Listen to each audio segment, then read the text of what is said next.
Magandang umaga pong muli sa inyo mga kapatid. Narito po ako muli para magbahagi sa inyo ng mensahe mula sa salita ng ating Panginoon habang kayo ay nasa sa inyong mga tahanan. Last Sunday we discussed about the 10 plagues. Now this morning we will discuss about the 4 horsemen from the book of Revelation.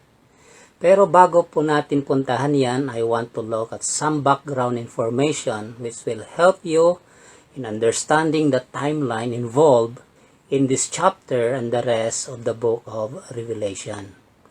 Actually, beginning in chapter 6, we have what is called the beginning of the day of the Lord. The day of the Lord begins with the 7 years of tribulation. This 7 years of tribulation is most commonly referred to as the Great Tribulation, or they called in another term the time of Jacob's trouble or the time of Israel's trouble. Nabanggit din ito ni Daniel sa kanyang prophecy sa Daniel chapter 9 verse 24 to 27 ang patungkol sa tribulation na ito. At ito ang naulit na naitala dito sa Revelation chapter 6 up to chapter 19 bilang pangitain ni John, at binanggit din ito ni Jesus sa Matthew chapter 24 hanggang chapter 25. Now back to Revelation chapter 6 and the opening of the first seal. Makikita natin yung nabanggit ni John dito. Babasahin ko po sa inyo. Now I saw when the Lamb opened one of the seals, and I heard one of the 4 living creatures saying with a voice like thunder, "Come!" And I looked, and behold, a white horse. He who sat on it had a bow, and a crown was given to him, and he went out and conquering and to conquer. There is much dispute as to what this rider on white horse represents. Some scholars identify the riders as Jesus. In chapter 19, ikinokonek nila ito, no? Jesus appears on a white horse wearing a crown, a different kind of crown, however, and bringing to an end all the terrible series of judgment that have come upon the earth. But it is a mistake to identify these two because the context is actually entirely different. In chapter 6, we are looking at the beginning of the judgment of God. But in chapter 19, we see the end of them. Okay? So you can see the difference. Chapter 6, the beginning of the judgment of God. But here in chapter 19, this is the end. No? So the rider of chapter 6 is summoned by one of the living creatures.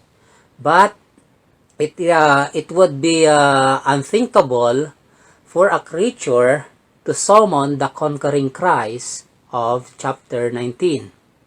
Now, the rider of white horse here bears some resemblance to the appearance of Jesus riding on a white horse in chapter 19. So, they both ride on a white horse. And aside from that, they both wear crowns. And both are bent on conquest. It suggests that this rider is someone who is like Christ, but he is not actually Jesus Christ. He is just a counterfeit. This is doubtless that long predicted Antichrist whom the Bible speaks of in various places, who is yet to appear in the last days. The Apostle Paul also called this one the lawless one in 2 Thessalonians chapter 2 verse 8, who is yet to appear and offer himself as though he were God's Christ. Jesus himself said to the Jews of his day in John chapter 5 verse 43, He said, I have come in my Father's name, and you do not accept me. But if someone else comes in his own name, you will accept him. Chapter 5 of John, verse 43. This rider comes like Christ, but in his own name. He is given a bow, but no mention is made of arrows.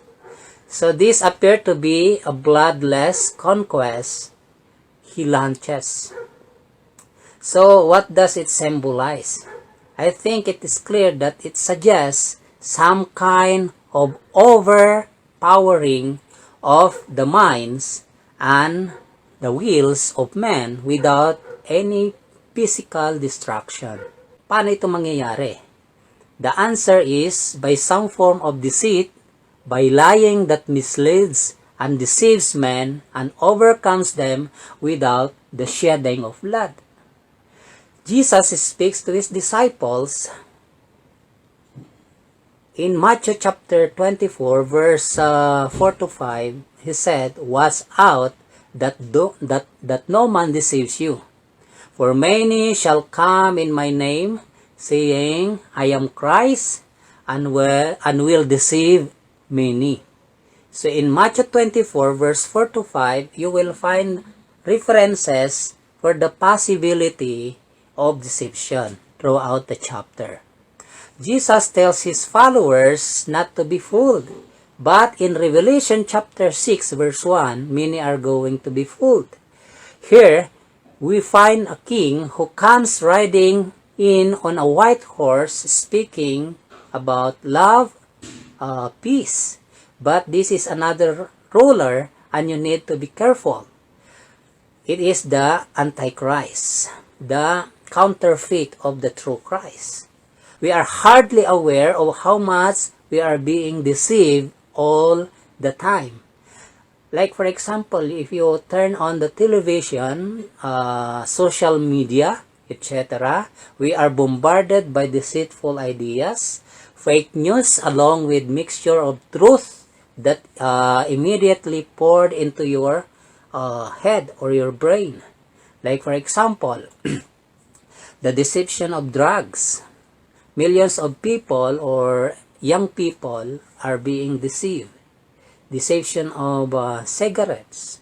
Even though they put in the label that cigarette is dangerous to your health, cigarette smoking is dangerous to your health, still people are deceived. No? Deception of cigarettes, thousands have died because they have felt that smoking cigarettes makes them feel stylish and mature. Many young people have been led into this kind of trap. Deception of the New Age movement, like for example. So we are obviously living in a very deceitful age. However, the rider on the white horse tells us that the worst is yet to come. There is coming an even greater lie.